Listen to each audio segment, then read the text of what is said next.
So good morning everyone. As you all know that we have started with our first unit related to your surveying one. So the next topic related to your surveying one is your compass traversing.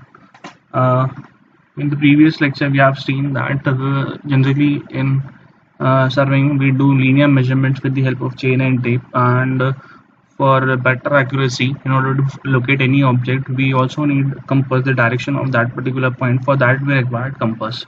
Okay.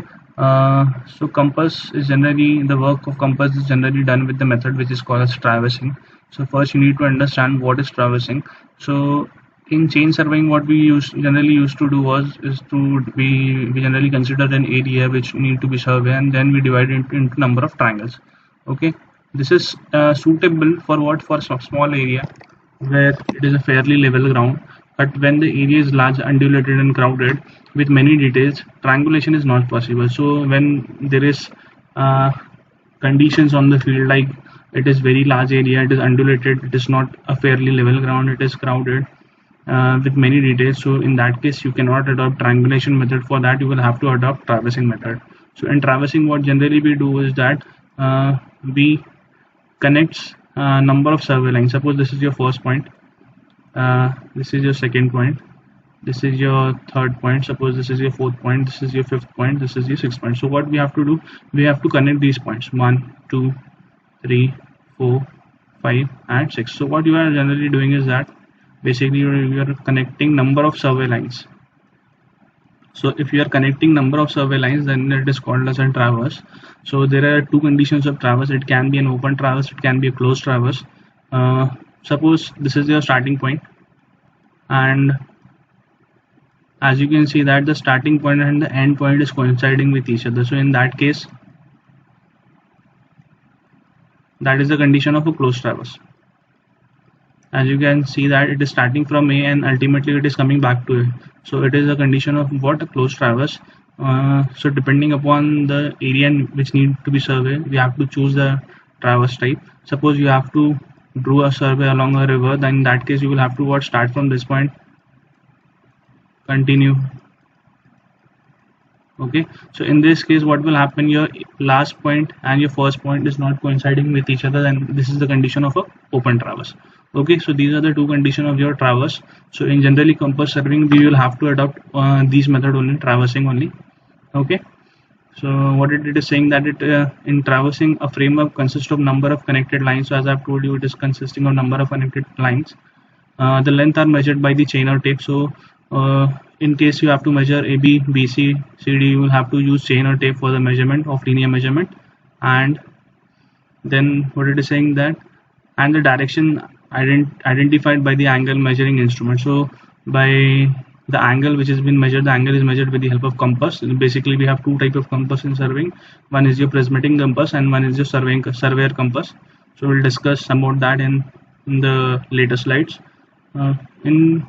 In one of the method, the angles are measured. Angle measuring instrument used is the compass. Hence, the process is known as compass traversing. So, because we are using traversing and we are using compass, that is why it is called as compass traversing. Okay. Before starting this compass traversing, we need to know certain definitions which are very important, because without this definition, you won't understand what we are doing in compass traversing. So, first one is called as the true meridian. So the line or the plane passing through the geographical north pole and geographical south pole and any point on the surface of the earth is known as the true meridian. So suppose this is your actual earth surface, and the line which we consider as the north and the south is considered to be a true meridian. So this is the imaginary line which we consider as the north and south pole is considered to be a true meridian. Okay. Then magnetic meridian. So magnetic meridian is what? When the magnetic needle is suspended freely and balanced properly, unaffected by the magnetic substance, it indicates the direction of what? It indicates certain direction. This direction is known as the magnetic meridian. Okay, the angle between magnetic meridian and the line is known as the magnetic bearing. So basically what you have to do is that you're taking a compass, and when you suspend a compass with a needle, okay, what will happen? It will show certain direction. जब अपन compass को क्या करते हैं, आपके compass में needle होती है, needle को अपन सस्पेंड करते हैं तो क्या करता है, एक डायरेक्शन शो करता है. ठीक है, सपोज ये डायरेक्शन शो कर रहा है तो ये हो गया आपका नॉर्थ, ये हो गया आपका साउथ. तो ये जो डायरेक्शन शो कर रहा है उसको अपन क्या बोलते हैं? Magnetic meridian. बिकॉज ये मैग्नेटिक नीडल बता रहा है इसलिए उसको नाम दिया गया मैग्नेटिक मेरिडियन. ओके, तो सपोज अपने को क्या बोला है next point, the angle between the magnetic meridian and a line is known as the magnetic bearing. So suppose ये एक ट्रैवर्स है, जैसे मैंने आपको एक्सप्लेन किया कि एक ट्रैवर्स है, ये आपका कंपास नॉट शो कर रहा है और यहाँ से यहाँ तक को जो आप एंगल अगर मेजर कर रहे होंगे तो उसको अपन एंगल नहीं बोला जाता है, आपके सर्विंग के टर्म में उसको मैग्नेटिक बेरिंग बोला जाता है। ठीक है,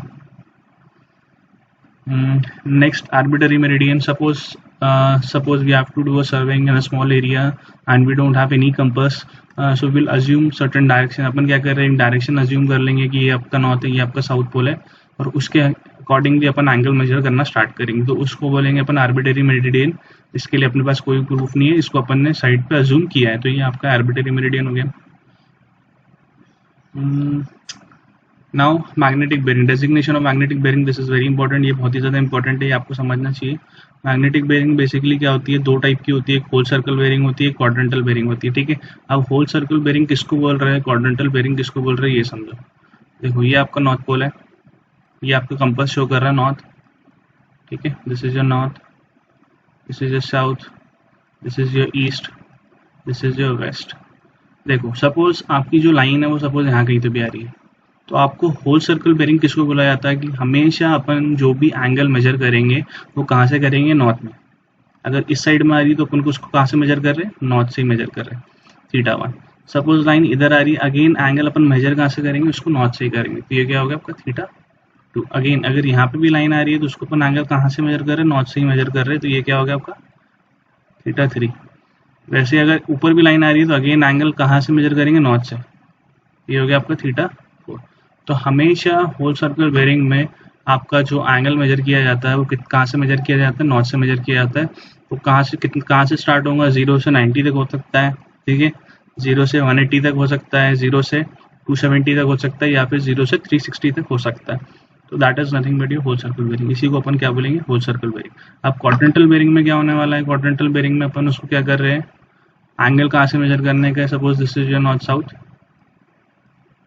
ये आपका नॉर्थ है, ये आपका साउथ है। ठीक है, हाँ इसमें एक और चीज़ ये है कि हमेशा अपन एंगल कैसा मेजर करते हैं, क्लॉकवाइज। हमेशा अपन एंगल यहीं से मेजर कर रहे हैं, क्लॉकवाइज।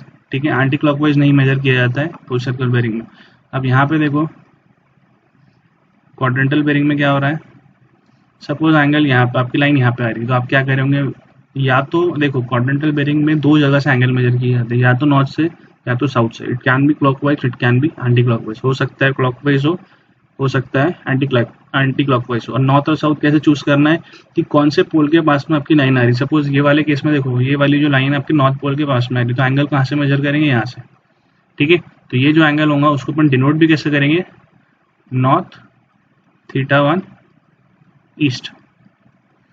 ठीक है, इस तरीके से अपन उसको मेजर करेंगे। सपोज यहाँ पे आ रहा है, अब देखो यहाँ पे अपने को क्या करना पड़ेगा, नॉर्थ के पास में आ रही है लाइन, साउथ के पास में आ रही, साउथ के पास में, तो एंगल यहाँ से मेजर करेंगे।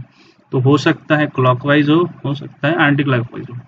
ठीक है, ये हो जाएगा साउथ θ2 ईस्ट। ठीक है, यहाँ पे अगर कहीं आता है तो अगेन साउथ से मेजर करना है यहीं से, तो ये क्या हो जाएगा, साउथ θ3 वेस्ट। सपोज यहाँ पे आ रहा है तो अपन कहाँ से मेजर करेंगे, ऐसा मेजर करेंगे, तो वो क्या हो जाएगा, नॉर्थ θ4 योर वेस्ट। तो इस तरीके से जो क्वाड्रेंटल बेरिंग वर्क करता है। तो हो सकता है कई बार क्या होता है, आपके यूनिवर्सिटी एग्जाम में पूछता है कि आपको होल सर्कल बेरिंग दिया हुआ है, उसको आपको क्वाड्रेंटल बेरिंग में कन्वर्ट करना है, या फिर क्वाड्रेंटल बेरिंग दिया हुआ है, उसको आपको होल सर्कल बेरिंग में कन्वर्ट करना है। तो अभी तो अपने पास ज़्यादा चांसेस है, बिकॉज आपके जो पेपर्स है वो MCQs के फॉर्म में आ रहे हैं, तो चांसेस ज़्यादा है कि ये क्वेश्चंस पूछेंगे वो, कि कोई आपको क्वाड्रेंटल बेरिंग दे देगा, उसको बोलेंगे आपको कन्वर्ट करना है, आपको चूज करना है कि इसका होल सर्कल बेरिंग में क्या आएगा आंसर। ठीक है, तो ये चांसेस है, ये आपको ईजी सबको आना चाहिए कि किस तरीके से आप होल सर्कल बेरिंग को क्वाड्रेंटल बेरिंग में कन्वर्ट कर रहे हो, एंड क्वाड्रेंटल बेरिंग को किस तरीके से अपन होल सर्कल बेरिंग में कन्वर्ट कर रहे हैं। ठीक है, होप यहाँ तक क्लियर है। हम नेक्स्ट पार्ट देख लेते हैं उसका। ये तो हो गया whole circle bearing, quadrantal bearing, magnetic bearing, हाँ 4 बेरिंग बैक बेरिंग, ये भी बहुत ही इंपॉर्टेंट चीज़ है। अब ये 4 बेरिंग बैक बेरिंग क्या होता है कि सपोज देखो आपने एक ट्रैवर्स मेजर करना स्टार्ट किया। ठीक है, इस टाइप का आपका कुछ ऐसा ट्रैवर्स है। तो अभी देखो आपने क्या किया, आपका जो कंपास है वो सपोज अपन ने यहाँ पे लगाया ए पे, ये आपका ए वाला पॉइंट है, सपोज ये आपका बी वाला पॉइंट है, ये आपका सी वाला पॉइंट है। आपने कंपास क्या करा, ए की तरफ लगाया और आप क्या कर रहे हैं, फॉरवर्ड डायरेक्शन की तरफ मूव कर रहे हैं। ए से अपन बी को मेजर कर रहे हैं, तो वो क्या हो गई आपकी फोर बेरिंग। तो उसको अपन कैसे लिखेंगे, fore bearing of A B. ठीक है, अब वैसे ही अपन ने देखो यहाँ पे कंपास लगाया, अपन आगे की तरफ मूव करे तो अपन उसको क्या बोलेंगे, fore bearing of B C. मतलब क्या है, बेसिकली बोलने का मतलब ये है कि कंपास जब अपन फिक्स कर रहे हैं कोई भी पॉइंट पे, अपन फॉरवर्ड डायरेक्शन की तरफ मूव कर रहे हैं, that is called as a fore bearing. उसको अपन क्या बोलेंगे, फोर बेरिंग। ठीक है, उसके बाद में तो बेसिकली बोलने का मतलब यही है कि अगर आपने कंपास फिक्स किया और आप फॉरवर्ड डायरेक्शन की तरफ मूव कर रहे हो तो उसको अपन क्या कंसिडर करेंगे, फोर बेरिंग। और वैसे ही अगर आपने सपोज देखो यहाँ पे आप कंपास नहीं लगाते तो अपन ने बी पे कंपास लगाया और कहाँ पे मेजर किया, पॉइंट ए को अपन ने मेजर करे, तो अपन क्या करें, पीछे की तरफ आ रहे, बैकवर्ड डायरेक्शन की तरफ में, तो इसको अपन क्या बोलेंगे, बैक बेरिंग। लेकिन इसमें एक चीज़ इंपॉर्टेंट है कि बैक बेरिंग कौन सी लाइन की आ रही है, अपन ए बी लाइन को ही मेजर करेंगे, तो उसको लिखते भी ऐसे ही है, back bearing of A B.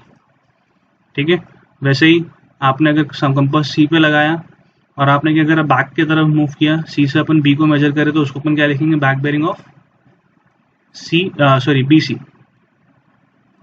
ठीक है, तो इस तरीके से ये फोर बेरिंग और बैक बेरिंग यूज़ करते हैं। ये इंपॉर्टेंट है, ये आपको पता रहना चाहिए फोर बेरिंग बैक बेरिंग कैसे निकाली जाती है। और हाँ, एक और चीज़, हमेशा फोर बेरिंग और बैक बेरिंग का जो डिफरेंस है वो 180 डिग्री का आता है, ये आपको पता रहना चाहिए। ठीक है, फोर बेरिंग और बैक बेरिंग का जो डिफरेंस है वो हमेशा कितने का आएगा, 180 डिग्री का आएगा। तो हो सकता है क्वेश्चन में ऐसा भी क्वेश्चन पूछे कि आपको फोर बेरिंग देगा और बोलेगा बैक बेरिंग निकालो। ठीक है, और हो सकता है आपको बैक बेरिंग क्वेश्चन में दे देंगे और बोलेंगे आपको फोर बेरिंग निकालो। तो इस बार ज़्यादा चांसेस है कि ऐसे टाइप के क्वेश्चन आएंगे, बिकॉज यहाँ पे क्या हो रहा है कि ये आपके जो MCQs है वो जनरली इस छोटे छोटे क्वेश्चन ही पूछेंगे, अब आपके बड़े न्यूमेरिकल्स पूछने के चांसेस कम है। तो ये ऐसे क्वेश्चन आने के चांसेस पूरे हैं। फोर बेरिंग क्वेश्चन में गिवन देंगे बैक बेरिंग निकालो, या फिर बैक बेरिंग गिवन रहेगा क्वेश्चन में आपको फोर बेरिंग निकालना पड़ेगा। ठीक है, अब इसमें कुछ टर्म्स है जो आपको पता रहना चाहिए कि ये WC सिस्टम में डिफरेंस बिटवीन, ये भी जैसे मैंने एक्सप्लेन किया, जो आपको फोर बेरिंग है बैक बेरिंग है उनका जो डिफरेंस है वो क्या रहेगा, आपका 180 का रहने वाला है। और दूसरी चीज़ जैसे कि यहाँ पे क्वाड्रेंटल बेरिंग रहेगा, क्वाड्रेंटल बेरिंग सपोज दिया हुआ है नॉर्थ 30 डिग्री ईस्ट, तो इसमें इसको जब कन्वर्ट करना रहेगा आपको आपका होल सर्कल बेरिंग या फिर बैक बेरिंग में, तो इसका सिंपली आपको क्या करना पड़ेगा, ये जो पोल्स है उसको चेंज कर दो और उसको लिख दो साउथ 30 डिग्री वेस्ट। तो ये आपका डायरेक्टली क्या बन गया, आपका फोर बेरिंग कन्वर्ट होगी बैक बेरिंग में, या फिर बैक बेरिंग अगर दी रहेंगी इस टाइप की तो आपकी ये कन्वर्ट हो जाएगी फोर बेरिंग में। सिर्फ आपको क्वाड्रेंट चेंज करना है और दूसरी चीज़ कुछ भी नहीं करने का। ठीक है, अब इसके बाद नेक्स्ट टर्म है आपका मैग्नेटिक डिक्लिनेशन। अब इसका एक थ्योरेटिकल पॉइंट देख लो क्या बोल रहा है, the horizontal angle between the magnetic meridian and the true meridian is known as the magnetic declination. अभी मैंने एक्सप्लेन किया आपको, देखो ये आपका ट्रू मेरिडियन है जो एक्चुअल नॉर्थ साउथ पोल है। अब आपका जो मैग्नेटिक निडल है वो यहाँ कहीं तो भी सपोज नॉर्थ शो कर रहा है, क्योंकि एग्जैक्ट नॉर्थ आपका मैग्नेटिक निडल शो नहीं कर सकता है, क्योंकि बिकॉज अर्थ में भी आपको क्या होता है, आपकी फील्ड होती है, मैग्नेटिक फील्ड होती है, वो कहीं ना कहीं उसको डिफ्लेक्ट करती है। तो ये जो एंगल बन रहा है, ठीक है, इनके बीच में उसको अपन क्या बोलते हैं, मैग्नेटिक डिक्लिनेशन। ठीक है, ये पूछता है बहुत बार मैग्नेटिक डिक्लिनेशन क्या होता है।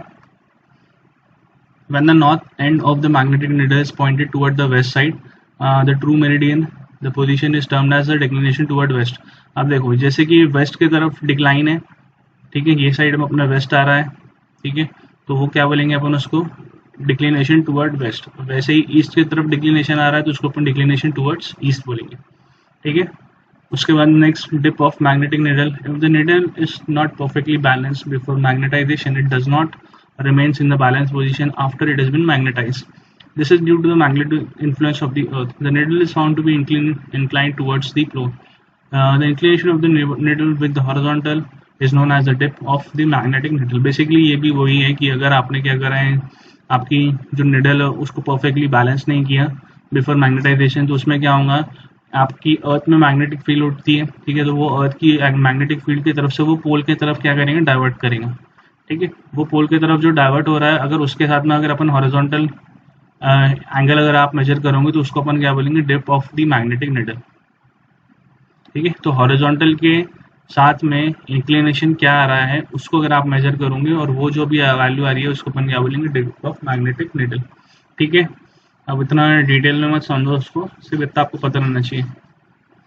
If it is found that the north end of the needle is deflected toward downwards in the northern hemisphere, and that its south end is deflected towards the southern hemisphere, the needle is just horizontal at the equator. To balance the dip of the needle, a rider is provided along with it. The rider is placed over the needle to at a suitable position to make it horizontal. अब क्या करेंगे इसमें, कई बार क्या होता है, आप check करेंगे, आपके निडल को सस्पेंड करेंगे किसके तरफ ज़्यादा डिफ्लेक्ट हो रहा है, नॉर्थ की तरफ हो रहा है कि साउथ की तरफ होता है, उसमें एक राइडर भी प्रोवाइड होता है, उसकी हेल्प से अपन क्या कर सकते हैं, उसको एडजस्ट कर सकते हैं। ठीक है, उसके बाद नेक्स्ट इंपॉर्टेंट टर्म है ये लोकल अट्रैक्शन। ये बहुत ही ज़्यादा इंपॉर्टेंट है। लोकल अट्रैक्शन किसको बोलते हैं? Magnetic needle indicates the north direction when freely suspended. Obviously जब मैग्नेटिक नीडल को आप सस्पेंड करोगे तो नॉर्थ डायरेक्शन वो अपने को दिखाने वाला है। But if the needles comes near some magnetic substance such as iron और steel structure, electric cables conveying currents, it is found to be deflected from its true direction and does not show the actual north. This disturbing influence of magnetic substance is known as the local attraction. बड़ा ही simple है। देखो local attraction अपन किसको कर रहे हैं, because अपन अभी क्या कर रहे हैं, सर्वेइंग में अपना बेसिक ऑब्जेक्टिव क्या है, टू लोकेट एनी ऑब्जेक्ट, कोई भी ऑब्जेक्ट को लोकेट करना और उसके हेल्प से एक मैप प्रिपेयर करना, that is the main object of surveying. अब अपन ने क्या किया, एक ऑब्जेक्ट को आपने लोकेट कर लिया, लोकेट करने के बाद में क्या किया, आपने उसका डिस्टेंस मेजर किया, एज वेल एज उसमें आपने क्या किया, कंपास लगा के वहाँ पे एंगल मेजर करने की कोशिश करी।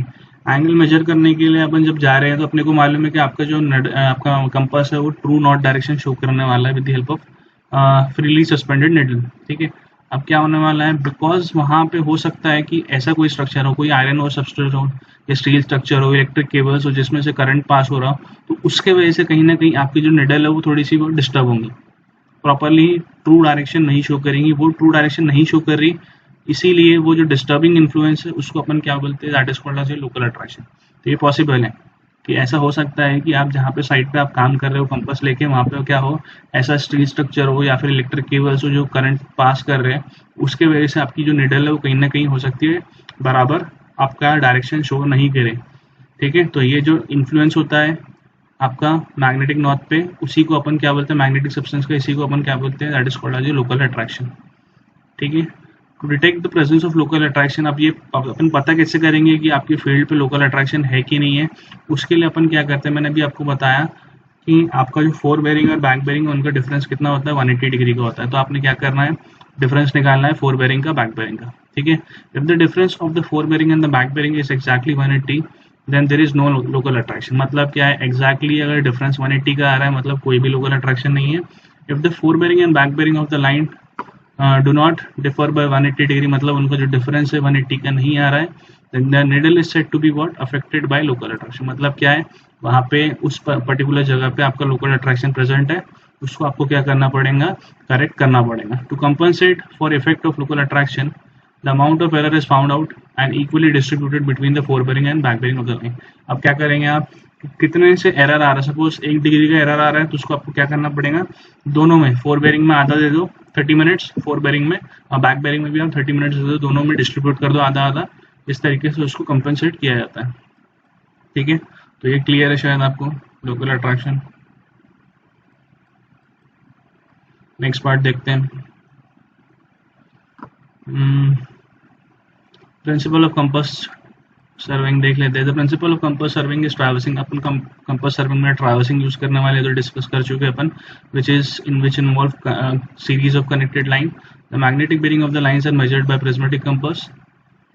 बेरिंग्स प्रिज्मेटिक कंपास से मेजर करना है, and the distance of the lines are measured with the help of chain से अपन मेजर करेंगे।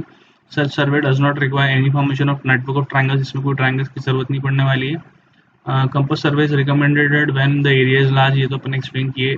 Path of a river, the area is crowded with many details and triangulation is not possible. Compass survey is not recommended for area where local attraction is suspended, जहाँ पे local attraction होने के chances है वहाँ पे अपन क्या करेंगे, compass surveying को avoid करने की कोशिश करें, due to the presence of magnetic substance like steel structure, iron ore, electric cables conveying current and so on. ठीक है, अब ये ट्रैवर्सिंग है। ट्रैवर्सिंग मैंने स्टार्टिंग में ही आपको एक्सप्लेन कर रहा हूँ कि number of connected survey line को अपन ट्रैवर्स बोलते हैं। अगर स्टार्टिंग पॉइंट एंड पॉइंट से कोइंसाइड कर रहा है तो उसको अपन क्लोज ट्रैवर्स बोलेंगे। अगर नहीं कोइंसाइड कर रहा है starting point end point, then it is called as an open traverse. ठीक है। टाइप ऑफ कंपास, कंपास देख लो, प्रिज्मेटिक कंपास होते हैं, फिर उसके बाद में सर्वेयर कंपास होता है। ये दो टाइप के कंपास अपने पास अवेलेबल है। इसमें जो रीडिंग आती है वो क्या आती है, WCB, होल सर्कल बेरिंग के फॉर्म में आती है। ठीक है, मतलब 0 से लेके 360 डिग्री। और ये वाली जो आपकी सर्वेयर कंपास में, इसमें जो बेरिंग आती है वो क्वाड्रेंटल बेरिंग के फॉर्म में आती है, मतलब या तो नॉर्थ ईस्ट, या तो साउथ ईस्ट, या तो साउथ वेस्ट, या तो नॉर्थ वेस्ट। इस फॉर्म में आपकी सर्वेयर कंपास में रीडिंग आती है। ठीक है। अब प्रिज्मेटिक कंपास में इसका आपको पहले मैं एक डायग्राम दिखाया देता हूँ, सो दैट आपको क्लियर हो जाए कि प्रिज्मेटिक कंपास दिखता है कैसा है। एक मिनट। हाँ, तो ये आपको यहाँ पे नीचे में जो कंपास दिख रहा है, देखो ये एक डायग्राम बना हुआ है। This is nothing but your prismatic compass. अब इसमें बहुत सारे फीचर्स है, जिसका सर्टन पर्पस है, किस तरीके से उसको यूज करना है वो अपन सारे एक बार डिस्कस कर लेंगे। ठीक है। सबसे पहला आता है इसमें, सबसे पहली चीज जो आपको पता रहना चाहिए आपके प्रिज्मेटिक कंपास में, वो आपका कंपास बॉक्स है। तो कंपास बॉक्स क्या बोलते हैं, it is a circular magnetic box of diameter 8 to 10 centimetre. A pivot with the sharp point is provided at the center of the box। मतलब क्या है, देखो ये जो आपको कंपास दिख रहा है वो कैसा दिख रहा है, इसमें तो आप बिकॉज ये क्रॉस सेक्शन है तो इसमें आपको कैसा दिख रहा है, रेक्टेंगल दिख रहा है, बट वो कैसा है, सर्कुलर शेप में है। ठीक है। और बीच में क्या किया गया है, एक पाइवट प्रोवाइड किया गया है, सो दैट उस पर अपन अपनी निडल को सस्पेंड कर सकें। Next point, magnetic needle and graduated ring. The magnetic needle is made up of broad magnetized iron bar. तो बड़ी सी आपकी एक मैग्नेटिक निडल है, मैग्नेटाइज्ड है और आयरन बार की है। The bar is provided at both the end. The magnetic needle is attached with the graduated aluminium ring. The rings is graduated from 0 degree to 360 degree clockwise, and the graduation begin from south end of the needle. Thus 0 is marked on the south and 90 on the west, 180 at the north and 270 at the east।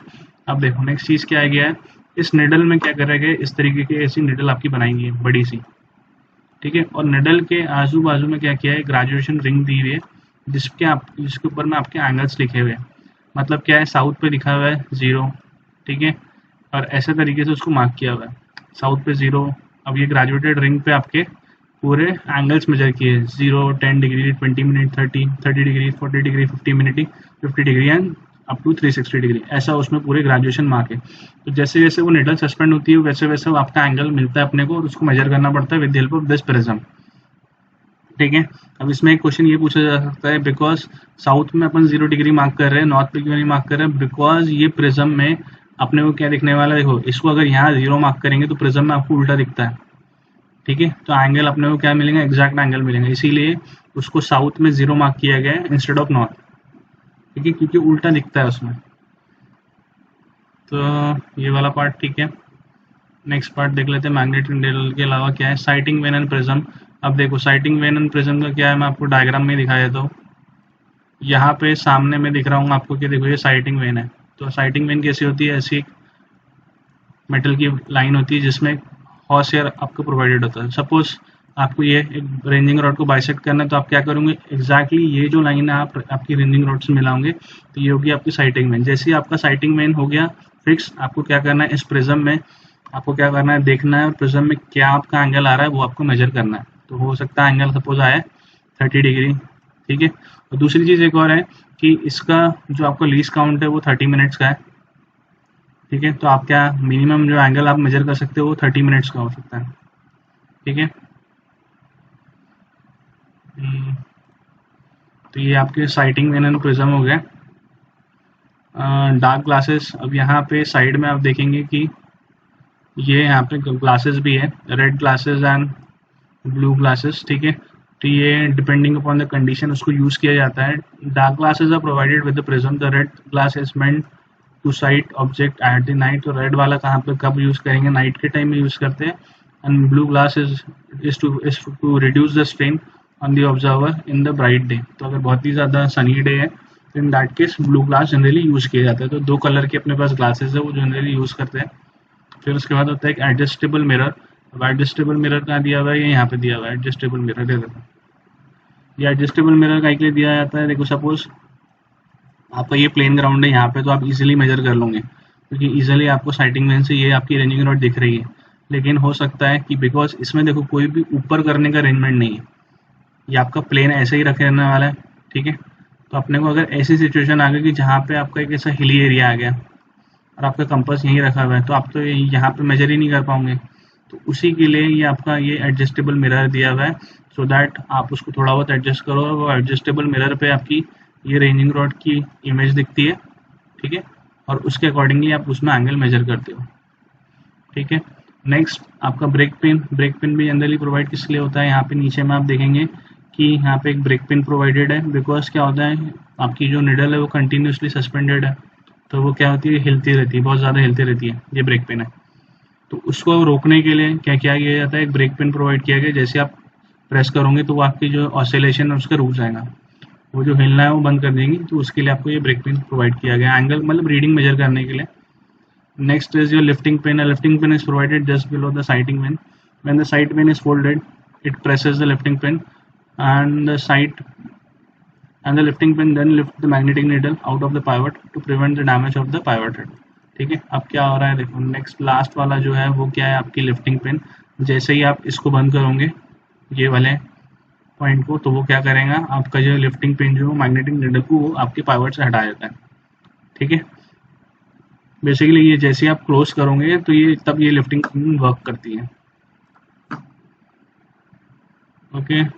उसके बाद में glass cover, ऊपर में top में इसके glass cover provide किया है, so that उसमें कोई डस्ट ना जाए, कोई मिट्टी ना जाए, अदरवाइज आपका इंस्ट्रूमेंट खराब हो सकता है, तो उस चीज़ को अवॉइड करने के लिए आपका एक ग्लास कवर प्रोवाइडेड है, ठीक है। नेक्स्ट देख लेते हैं। तो ये सारी बातें तो अपन ने किसके बारे में डिस्कस की, ये सारे हो गए आपके प्रिज्मेटिक कंपास के बारे में, ठीक है। फिर से एक बार मैं बता देता हूँ सारी चीज़ें।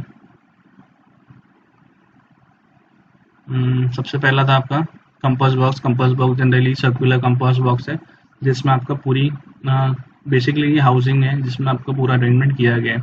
मैग्नेटिक नीडल सेंटर पे प्रोवाइडेड है ग्रेजुएटेड रिंग के साथ में। मैग्नेटिक नीडल आपका नॉर्थ साउथ डायरेक्शन शो करता है, ग्रेजुएटेड रिंग आपको दी हुई गई है इसलिए सो दैट आप उसमें से एंगल मेजर कर सको, ठीक है। Next sighting vane prism, sighting vane से आप कोई भी ऑब्जेक्ट को बाइसेक्ट करोगे, प्रिज्म से अपन रीडिंग मेजर करेंगे, ठीक है। नेक्स्ट डार्क ग्लासेस, या डार्क ग्लासेस कब यूज़ करना है, अगर रात में आप यूज़ कर रहे हो तो रेड ग्लासेस यूज़ करना है, और बहुत ही ब्राइट डे है तो अपन ब्लू ग्लासेस को अपन यूज़ करेंगे, ठीक है। नेक्स्ट एडजस्टेबल मिरर, जब आपका ग्राउंड परफेक्टली लेवल नहीं है, अगर आपको कोई ऑब्जेक्ट दिख नहीं रहा है तो वो एडजस्टेबल मिरर को यूज़ किया जाता है और वो पॉइंट को अपन बाइसेक्ट करते हैं और फिर उसका एंगल मेजर किया जाता है। ब्रेक पेन का के लिए यूज़ किया जाता है। ब्रेक पेन जनरली आपका जो निडल है वो कंटिन्यूसली मूव करते रहता है, तो उसको ऑसिलेशन को स्टॉप करने के लिए ब्रेक पिन यूज़ करते हैं। लिफ्टिंग पिन का के लिए यूज़ किया जाता है। लिफ्टिंग पिन जैसे आप उसको बंद करोगे आपका जो निडल है वो वहाँ से सरक जाता है और उसको बंद करने के वो काम में आता है लिफ्टिंग पिन, ठीक है। ग्लास कवर, टॉप पे उसका ग्लास कवर प्रोवाइड किया गया है सो दैट उसमें कोई डस्ट ना जाए और कोई आपकी मिट्टी ना जाए, सो दैट वो खराब ना हो इंस्ट्रूमेंट, ठीक है। इसके लिए अपन ग्लास कवर यूज़ करते हैं। ये सारी चीज़ें अपन ने डिस्कस की किसके बारे में थी, प्रिज्मेटिक कंपास के बारे में थी। अब अपन देख लेते हैं सर्वेयर कंपास के बारे में। दिखता सेम ऐसे ही है, तो सिमिलर है, इसी के जैसा दिखता है, उसमें कोई फर्क नहीं है। चेंजेस क्या है सिर्फ ये देखो, surveyor compass is similar to prismatic compass except the following point, सिर्फ इतनी सब चीज़ें चेंजेस है। अब there is no prism on it, readings are taken with the help of naked eyes. अब इसमें क्या होगा, यहाँ पे आप देखो, यहाँ पे प्रिज्म प्रोवाइडेड था, यहाँ पे प्रिज्म था अपने पास, लेकिन सर्वेयर कंपास में प्रिज्म नहीं है, अपने को डायरेक्टली आपके कंपास में ही देख के उसमें रीडिंग मेजर की जाती है, ठीक है। It consist of I when with a fine site slit, ठीक है। अब क्या होता है इसमें जो आई वेन होता है उसमें से होल्स होते हैं, इसको अपने को क्या करना पड़ता है, देखना पड़ता है, इसमें से देखना पड़ता है।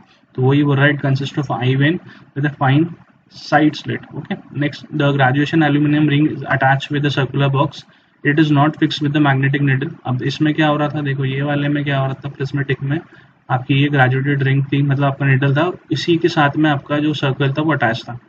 तो जैसे जैसे वो नीडल मूव करती थी वैसे वैसे वो सर्कल भी मूव करता था। लेकिन प्रिज्मेटिक कंपास में क्या होने वाला है, ये आपकी नीडल है, ठीक है, और ये आपकी ग्रेजुएटेड रिंग है।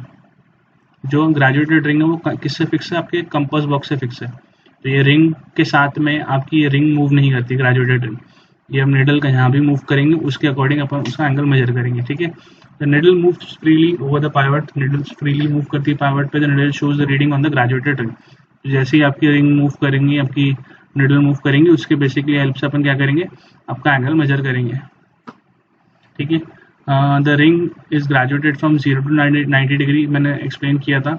सर्वेयर कंपास में जो आप रीडिंग मेजर करोगे वो कौन सी रहेंगी, आपकी क्वाड्रेंटल बेयरिंग रहेंगी। तो ऑब्वियसली जो एंगल है वो 0 से 90 डिग्री के बीच में रहने वाला है, उससे ऊपर का एंगल नहीं रहेगा। ठीक है, north south pole, west east pole, उसको ऑलरेडी वहाँ के उसके अकॉर्डिंग अपन यूज करते हैं। No mirror is attach with the object में। तो क्वेश्चन कई बार पूछता है आपको कि किस तरीके से अपन क्या करने वाले हैं, आपका what is the difference between ये प्रिज्मेटिक एंड सर्वेयर कंपास। तो ये आपको पता रहना चाहिए कि क्या डिफरेंस है प्रिज्मेटिक कंपास में और सर्वेयर कंपास में। सर्वेयर कंपास में डिफरेंस क्या था, प्रिज्म नहीं है। ठीक है, आपका जो आई वेन है उसमें फाइन स्लिट दिया हुआ है।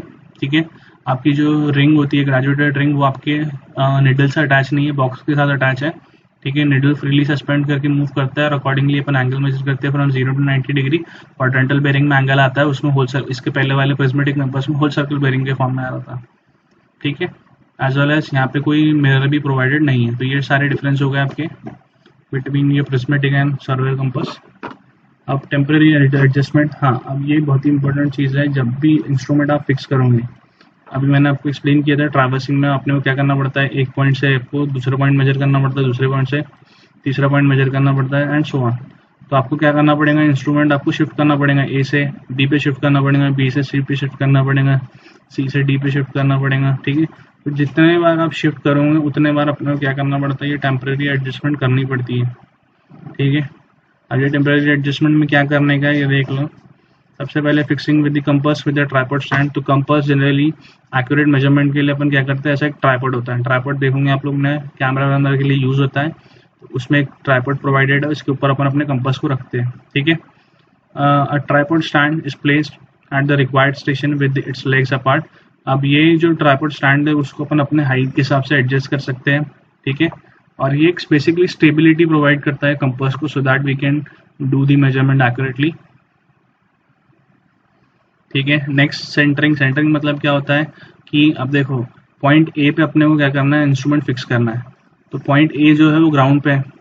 ठीक है, आपका जो इंस्ट्रूमेंट है वो ऊपर में है, तो आपको क्या करना पड़ेगा, एग्जैक्टली वही पॉइंट पे आपका इंस्ट्रूमेंट का सेंटर आना चाहिए। तो वो चीज़ को अपन क्या बोलते हैं, सेंटरिंग। तो सेंटरिंग के लिए क्या किया जाता है, आपका एक प्लम बॉब यूज किया जाता है। ठीक है, normally the compass is centered with the dropping a piece of a stone from the bottom of the compass. Centering may also be done with the aid of plumb bob, generally below the compass box. तो generally आप लोगों ने देखा होगा कि ऐसा गोला type का यूज़ किया जाता है। लेबर्स लोग ये टर्म यूज़ करते हैं, लेबर गोला बोलते हैं जिसको सेंटरिंग के लिए अपन यूज़ करते हैं।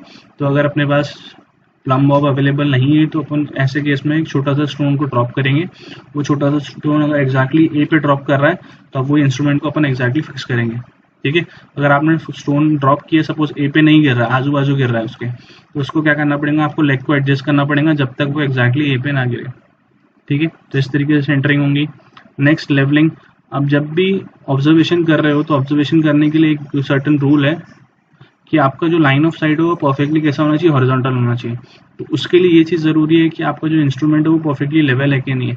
तो लेवलिंग करने के लिए क्या किया गया है, जो आपका इंस्ट्रूमेंट है, levelling is done with the help of what, ball and socket arrangement provided on the top of the tripod stand. तो आपके जो ट्राइपॉड स्टैंड है उसमें क्या किया गया है, एक बॉल एंड सॉकेट का अरेंजमेंट दिया हुआ है, जिसके हेल्प से अपन क्या कर सकते हैं, उस कंपास को थोड़ा बहुत क्या कर सकते हैं, आगे पीछे की तरफ एडजस्ट कर सकते हैं, साइड में थोड़ा आजू बाजू की तरफ उसको अपन एडजस्ट कर सकते हैं। उसके हेल्प से अपन क्या करेंगे, उसको लेवल करेंगे। ठीक है, फिर adjustment of the prism. Prism is moved up and down. आपको बताया मैंने कि आपको कंपास यूज करने के लिए अपन क्या करेंगे, प्रिज्म को यूज करना पड़ता है। Prism is moved up and down till the figures of graduated rings are seen sharp and clear. तो जब तक मतलब वो क्लियरली दिख नहीं रहे हैं तब तक को आपको क्या करना पड़ेगा, वो प्रिज्म को एडजस्ट करना पड़ेगा। बिकॉज मेन ऑब्जेक्टिव आपका क्या है कि आपको एंगल मेजर करना है। तो एंगल किसके हेल्प से मिलेगा, प्रिज्म के हेल्प से मिलेगा। तो प्रिज्म को आपको क्या करना पड़ेगा, ऊपर नीचे की तरफ एडजस्ट करना पड़ेगा, सो दैट वो जो भी एंगल आ रहा है वो क्लियरली आपको दिखे। ठीक है, ऑब्जर्वेशन ऑफ बेयरिंग। फिर आपने क्या किया, जो भी पॉइंट को आपने मार्क करना था आपने मार्क किया, उसको आपने क्या किया, उसका एंगल मेजर कर लिया। After centring and levelling the compass works over the station, the ranging rod are at the required station is bisected. जो भी ranging rod को आपको bisect करना था आपने bisect किया by sighting through the slit of the prism and the horsehair at the sight vein. आपने क्या किया, जो साइट वेन था उससे एग्जैक्टली आपका और आपकी जो रेंजिंग रॉड थी उसको बाइसेक्ट किया, और उसके बाद में क्या किया आपने, जो भी एंगल आया उसको with the help of prism आपने मार्क किया. At this time the graduated ring में रोटेट रैपिडली. ठीक है, तो इस तरीके से ये सारी चीज़ अपने को करना पड़ेगा. ये 5 चीज़ें जो है वो अपने को हर बार रिपीट करना है.